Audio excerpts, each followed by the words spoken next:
Sa isang matabang na pag-uulat, isinuwalat ng veteranong mamamahayag na si Ted Filon ang umanay sekreto sa likod ng modus operandi ni House Speaker Martin Romualdez kaugnay sa mga unprogrammed fund ng gobyerno. Ayon kay Filon, napag-alaman na ang mga pondong ito na hindi kasama sa original na budget ay inilalaan umano sa mga proyektong hindi malinaw ang pinaglalaanan.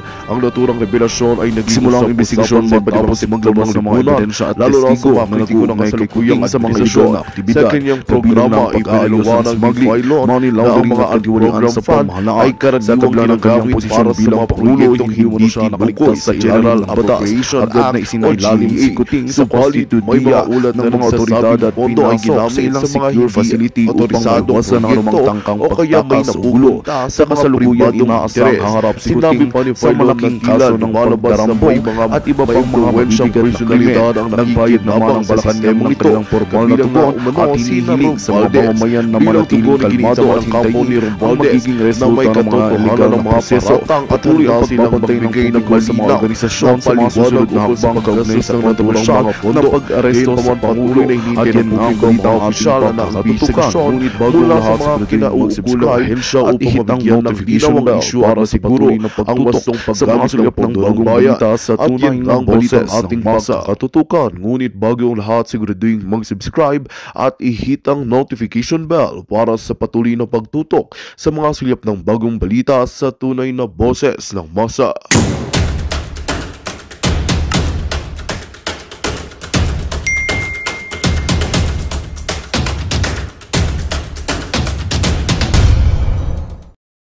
NEP.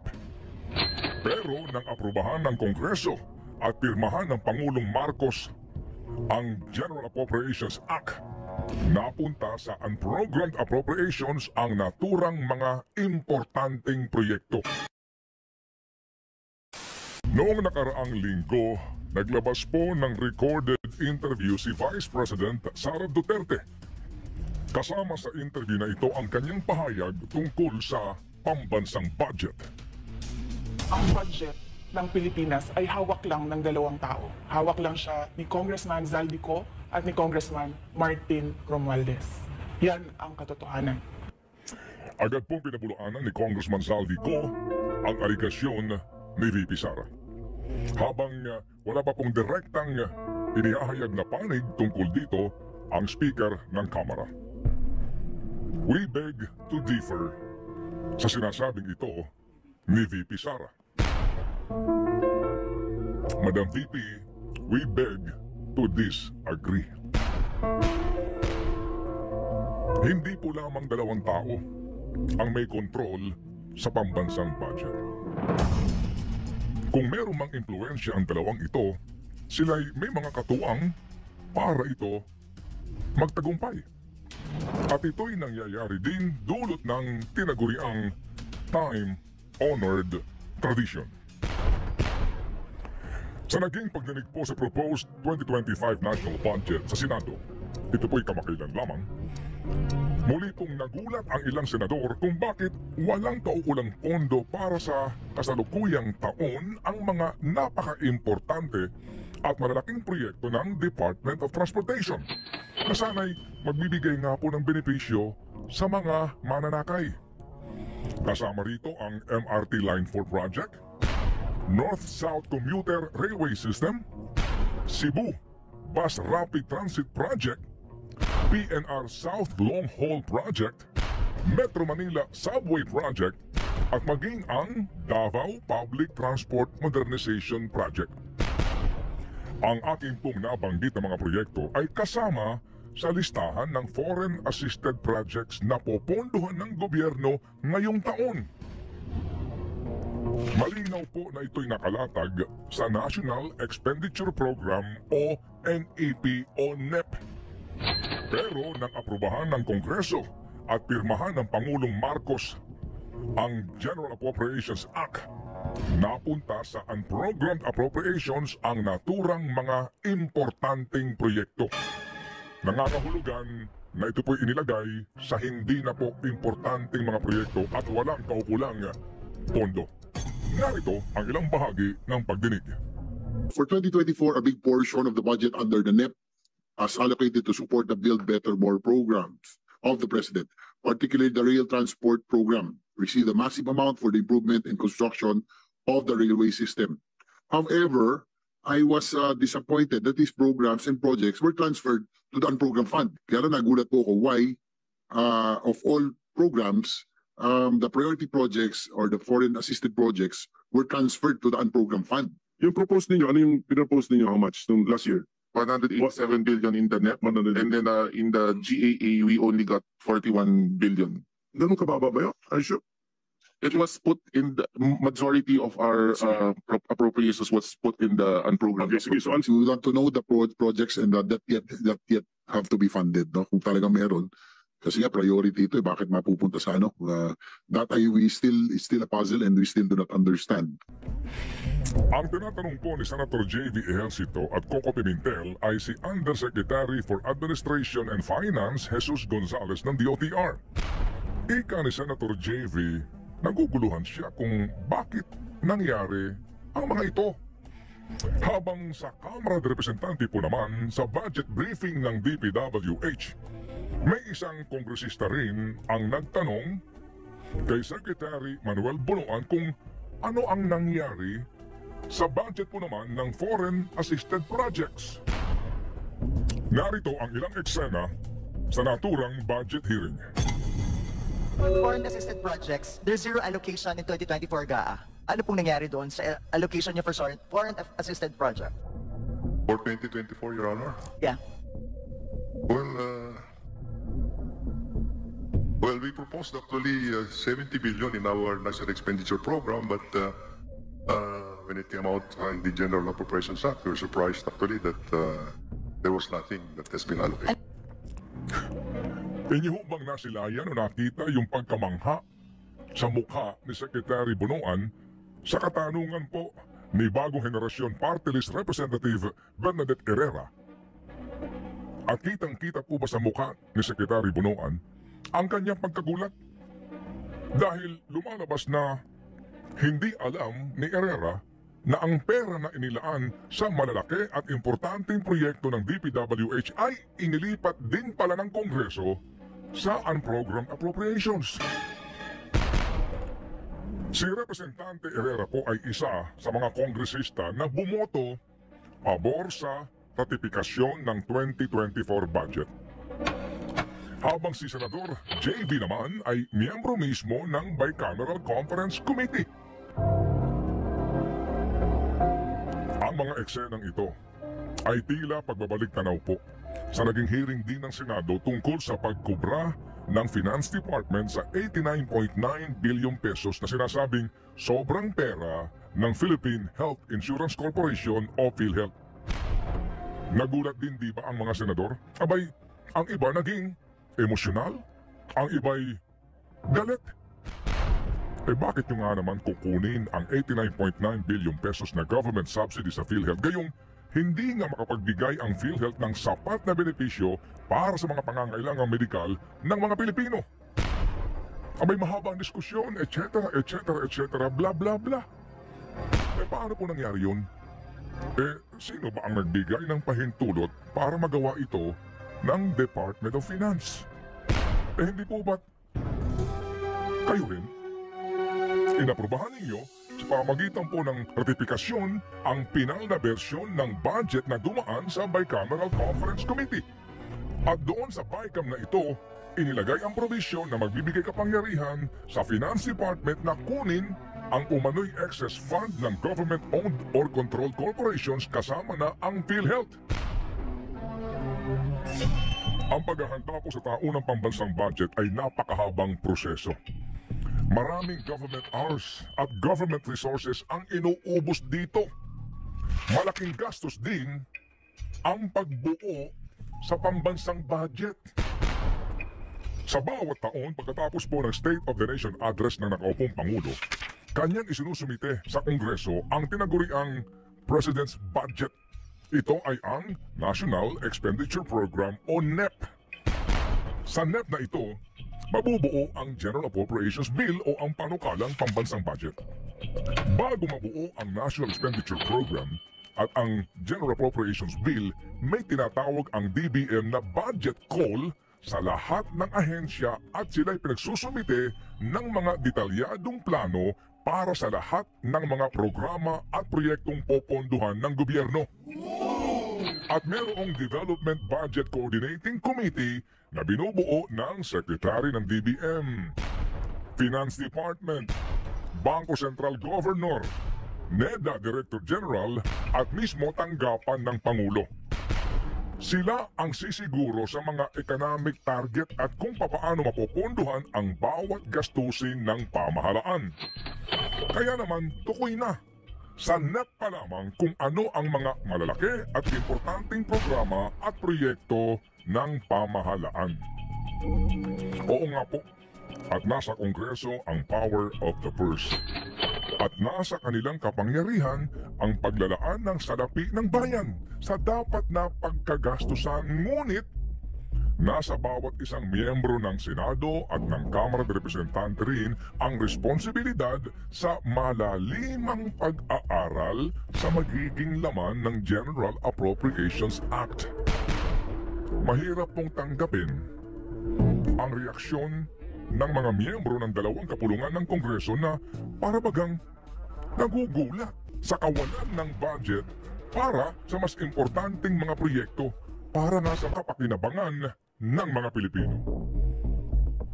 Gayong, sila nga naman din ang may gawa nito at sila din ang nag-aaproba nito. Ano pa ang silbi ng mahaba at napakamagastos na proseso sa pagbuo ng NEP kung sa huli ang mga pagbabago at singit na ginagawa ng mga miyembro ng Bicameral Conference Committee ang siya rin lang masusunod.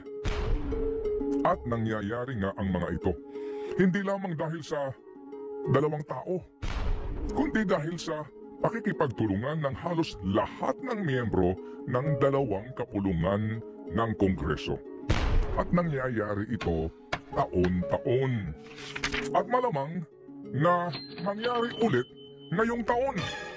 Sapagkat ang sistemang ito ay isa sa mga tinaguriang time-honored tradition sa Kongreso.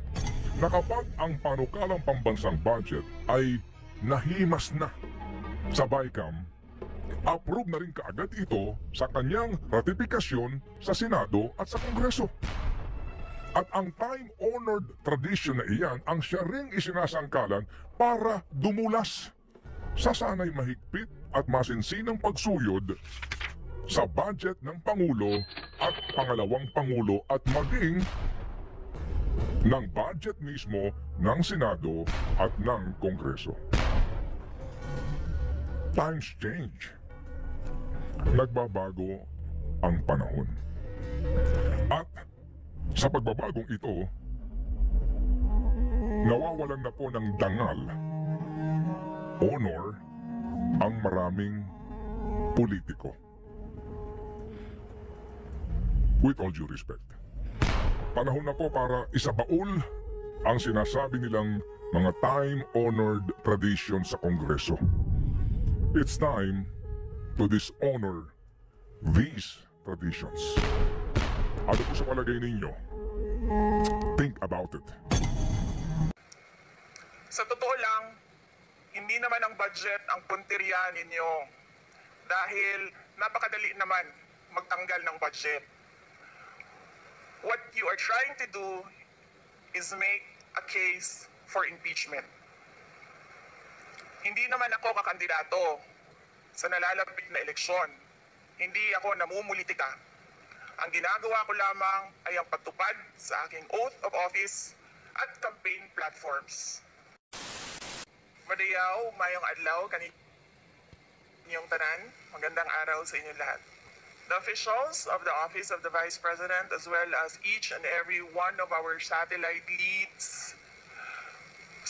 office leads were in receipt of a letter from the chairman of the Committee on Good Government and Public Accountability dated September 13, 2024, requesting our presence or that of our duly authorized representatives in today's initial deliberation with preliminary determination on privilege speech number 379. In view of the said letter, I am appearing before you today not only as the head of office, but more importantly as the duly authorized representative of all officials of the OVP.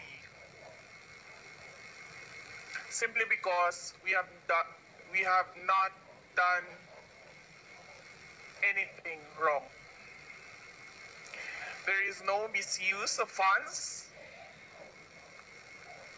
If there are audit findings, we shall gladly respond to them before the Commission on Audit.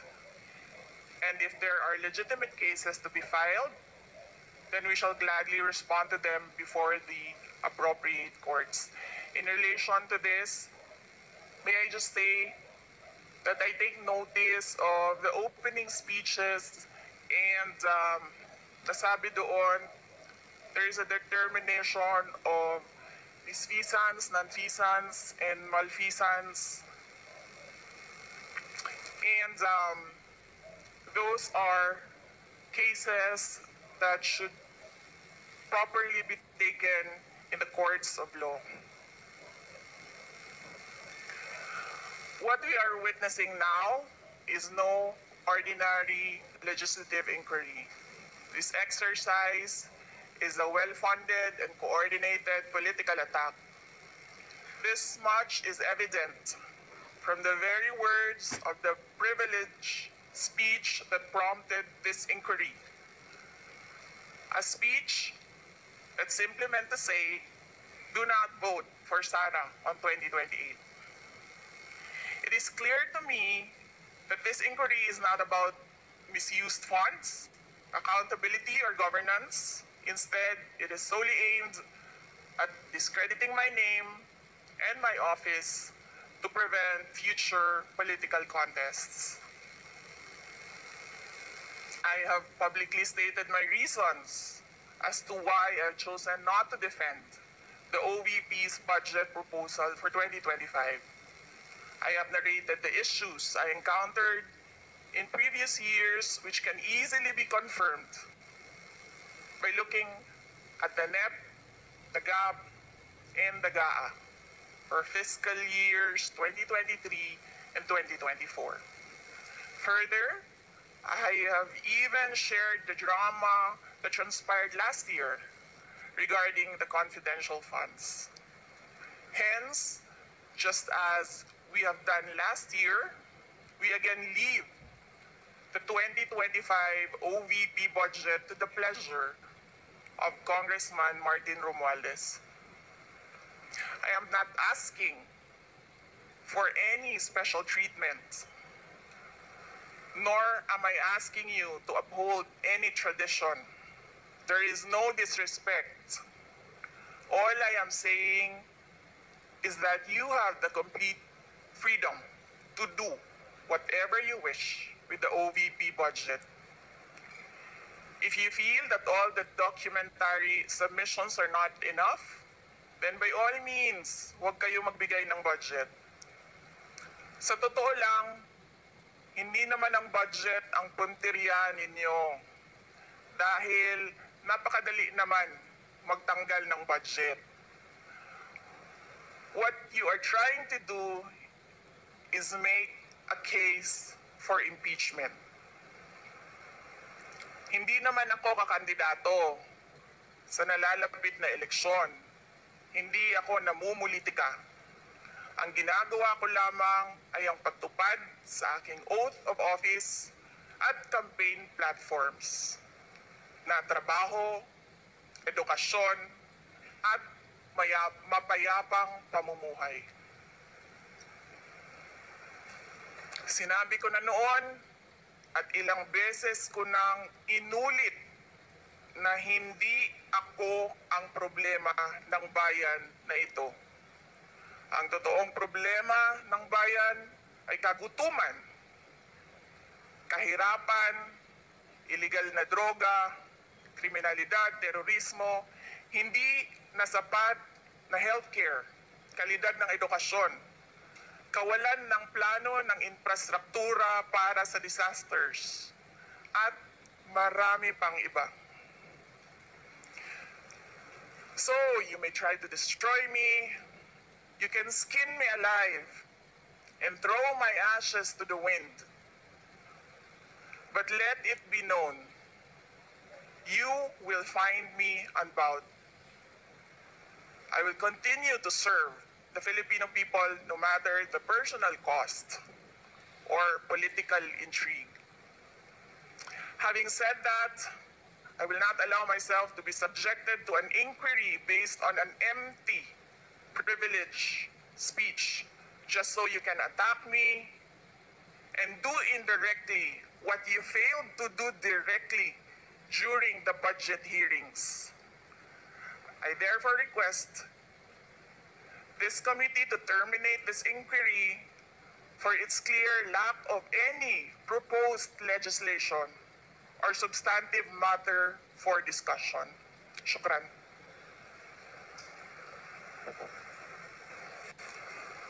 The committee cannot rule on that because the committee already took cognizance of this privilege speech. Anyway, we will now proceed. Next, we will recognize the representative from COA. Mr. Chair. Congressman Marcoleta. May I please raise a parliamentary inquiry?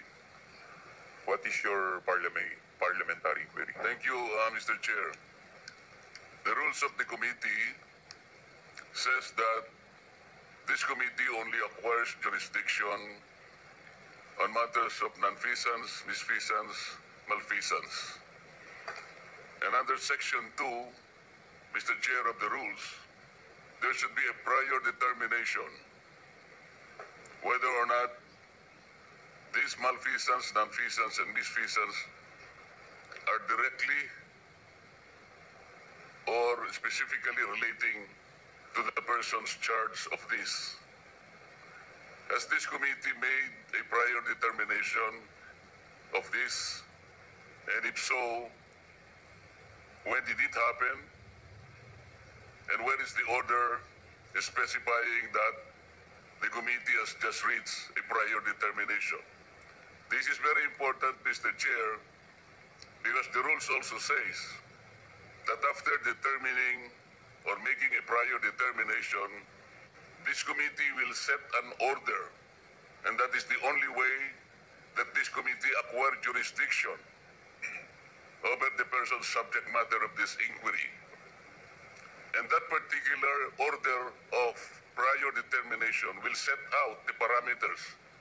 If I can make a comparison, Mr. Chair, in regular court, it is called pre-trial order, where the parameters of the inquiry, the presentation of evidence or explanations or allegations are limited to that set of stipulation.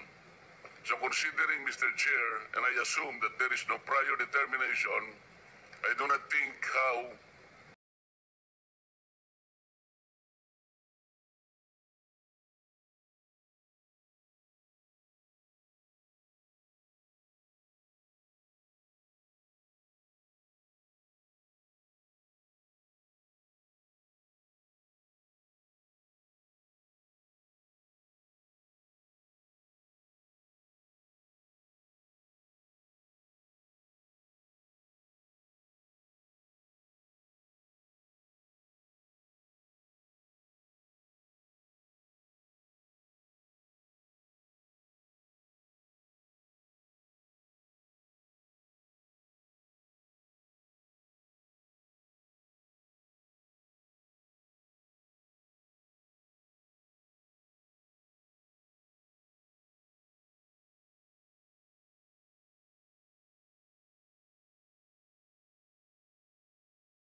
Magandang balita ang hatid namin sa inyo ngayong araw. Sa pagtatapos ng aming balitaan, nagbigay kami ng mga mahalagang impormasyon.